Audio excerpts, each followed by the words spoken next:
Step வந்து நம்ம ஓரியோவை அரைக்க போகிறோம். அரைச்ச ஓரியோவை நம்ம மில்கோட ஆட் பண்ண போகிறோம்.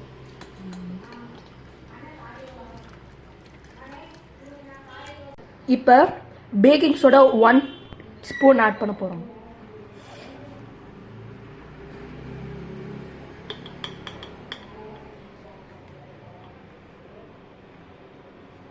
இது வந்து ஆப்ஷனல்.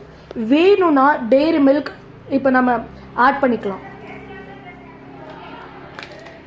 இந்த மிக்சரை நம்ம ட்ரேக்கு ஆட் பண்ண போகிறோம். அதுக்கு முன்னாடி நம்ம ஆயில் ஆட் பண்ணிட்டோம்னா இந்த மிக்சர் வந்து ஸ்டிக் ஆகாது.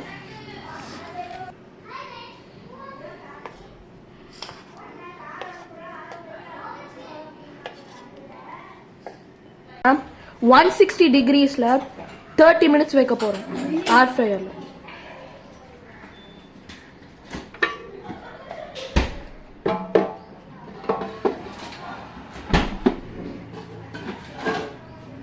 Optional step. வேணும்னா நம்ம சாக்லேட் டெய்ரி மில்க் சாக்லேட்டை மெல்ட் பண்ணி டாப்பிங்ஸாக வச்சுக்கலாம். கேக் ஐஸை செக் பண்ண போகிறோம். வாவ், சூப்பராக பேக் ஆகிக்குங்க. கொஞ்ச நேரம் ஃப்ரிட்ஜில் வச்சோம். இப்போ கேக் சூப்பராக இருக்குது.